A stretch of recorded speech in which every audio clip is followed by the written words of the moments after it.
ধুধু করছে মরুভূমির মতো। এই জায়গাতে আমরা এখন থেকে থাকবো মা? হ্যাঁ রে মা, এই মুক্ত বাতাসে এখন থেকে আমরা থাকবো। সতেজ খাবার, বিশুদ্ধ বাতাস, সবকিছু।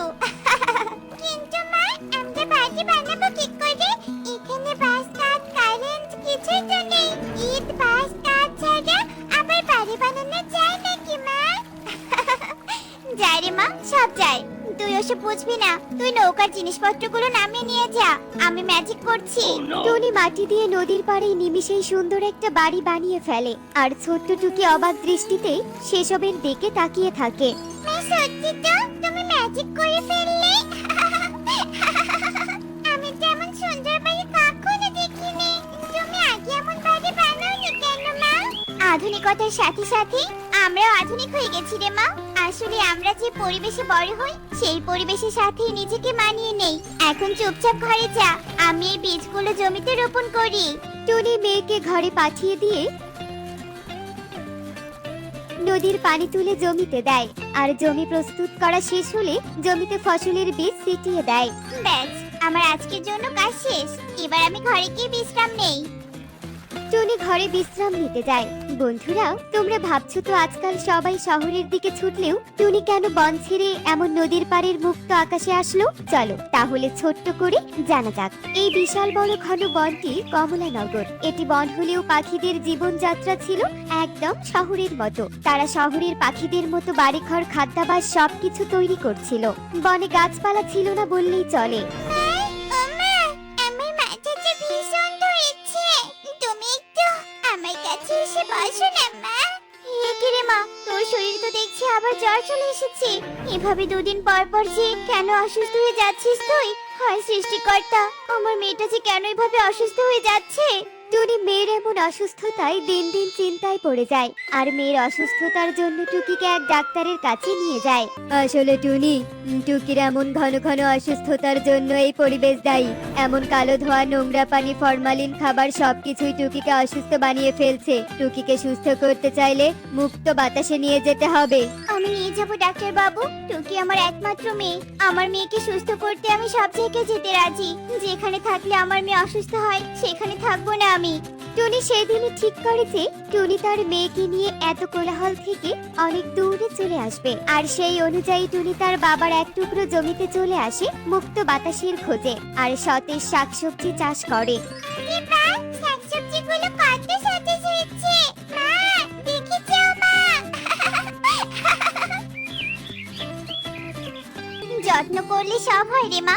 এখন চল, এই সবজিগুলো তুলে তোকে পড়তে বসিয়ে দেই। এরপর তারা মা মেয়ে খুশিতে সবজি তুলতে থাকে। এভাবেই দিন কাটতে থাকে। তারা অনেক হাসি খুশিতে দিন কাটাতো। অন্যদিকে সেই বন থেকে বেশ কয়েকটা বন পরেই ছিল ঈগলের বন। ঈগল ছিল ভীষণ কঠোর। সে সবসময় নিয়মের মাঝে চলতেই ভালোবাসতো। বাবা, ও বাবা, এখন তো বিকেল হয়ে গেছে। সবাই বাইরে মাঠে খেলছে, আমিও খেলতে চাই বাবা। মা, তোকে না কতবার বলেছি তুই ওই গরিব ছানাগুলোর সাথে খেলবি না। তোকে খেলনা কিনে দিয়েছি, তুই সেগুলো দিয়ে ঘরে খেল। যা বলছি যা। বাবার এমন ধমক শুনে ইকরি কাঁদতে কাঁদতে ঘরে চলে যায়। বাবা সবসময় আমার সাথে এমন আচরণ করে। এত শাসনের মাঝে থাকতে যে আমার আর ভালো লাগে না। একদিন অনেক দূরে চলে যাব আমি। ইকরি বাবার এমন আচরণে ভীষণ কষ্ট পেত, কিন্তু মুখ ফুটে কখনো কিছু বলতো না। অন্যদিকে টুনি তার মেয়েকে নিয়ে মাঝে মাঝে পার্কে ঘুরতে যেত, আবার নদীতে সাঁতার শেখাতো। টুকি দিন দিন সুস্থ আর হাস্যোজ্জ্বল হতে থাকে। অন্যদিকে বনের পাখিরা দিন দিন অসুস্থ হচ্ছিল। তারা সব সময় অসুস্থতায় ডুবে থাকতো। এসব কি লিখেছিস পরীক্ষার খাতায় শুনি? তুই হলি মোরলের মেয়ে, তোকে কখনো এমন খারাপ রেজাল্ট মানায় না। তুমি তো কখনো আমাকে পড়তে বসাও না বাবা। তাছাড়া আমার পড়াশোনা একটুও মনে থাকে না। সবাই বাবা মা সবাইকে পড়তে বসায়। সবার বাবা মা মোরল না, বুঝেছিস? যা পড়তে বস। ঈগল ধমক দিয়ে তার মেয়েকে ঘরে পাঠিয়ে দেয়। এভাবেই দিন কাটতে থাকে। অতিরিক্ত শাসনে ইকরি একদিন সত্যি সত্যি বাড়ি থেকে পালিয়ে যায়। থাকবো না, আর এই বাবার কাছে আমি থাকবো না। অনেক দূরে চলে যাব। আজ আমার দু চোখ যেদিকে যাবে আমি আমি সেদিকেই চলে যাব। ইকরি বাড়ি থেকে বের হয়ে পথে হাঁটতে থাকে। এরপর ইকরি একটা নৌকায় করে ভাসতে ভাসতে সামনের দিকে যেতে থাকে। এদিকে সন্ধ্যা হয়ে যায়। এমন সময় ইকরির চোখ পড়ে টুনির বাড়ির দিকে। একে মাটির ঘরে হেরিকেনের আলো জ্বলছে। এমন বাড়ি তো আমি বইয়ে দেখেছিলাম। ও মা, কি সুন্দর বাড়ি! যাই, বাড়িটাই যাই। এখানে আমি থাকবো আজ থেকে। বাড়িতে কেউ আছো? দরজা খোলো, কেউ আছো বাড়িতে? এ কি, তুমি কে? এই নদীর পাড়ে, এই নদীর এপারে তো কেউ থাকে না। কোথা থেকে এসেছো? এই মাসির কাছে থাকতে হলে আমাকে মিথ্যে বলতে হবে। আসলে মাসি, আমার কিছু মনে পড়ছে না। আমার বাড়ি কোথায়? কোথায় আমি থাকি?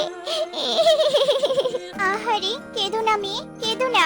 এসো, আমার ঘরে এসো। তোমার যতদিন কিছু মনে পড়ছে না, ততদিন তুমি আমার কাছে থেকো।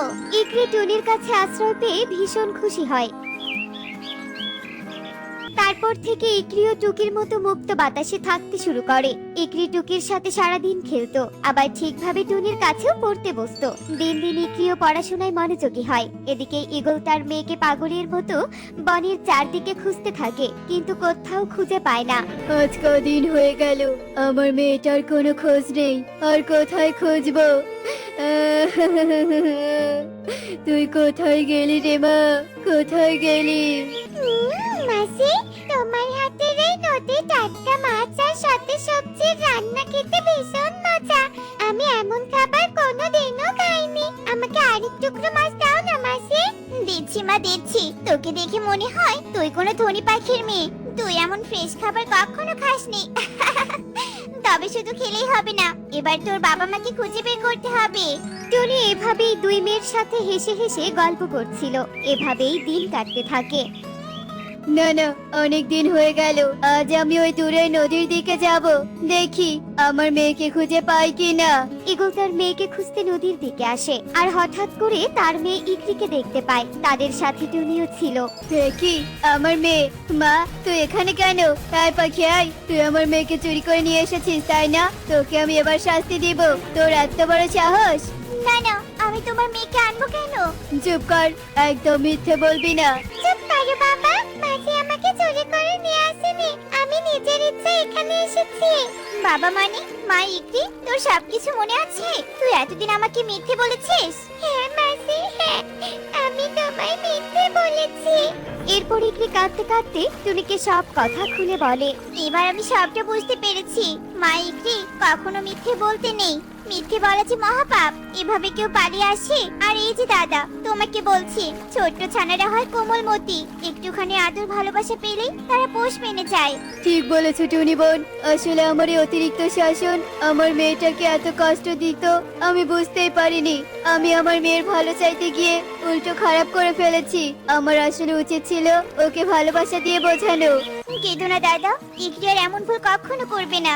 কিন্তু টুনি বোন, তুমি এমন মাটির ঘরে এসে আছো কেন শুনি? সে অনেক কথা দাদা, শোনো তবে। এরপর টুনি মোড়ল ঈগলকে সব কথা খুলে বলে। বুঝেছি বোন, কিন্তু এটা তো কোনো সমাধান নয়। চলো আমরা বনে ফিরে যাই। আমাদের পরিবেশ তো আমাদেরই বদলাতে হবে। মানে?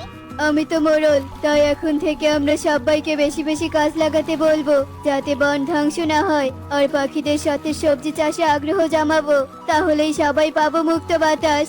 এরপর ঈগল টুনি সহ সবাই বনে চলে আসে। এরপর থেকে পাখিরা টুনি ও মোড়লের কথা মতো চলার চেষ্টা করে, আর সবাই সুন্দর ও সুস্থভাবে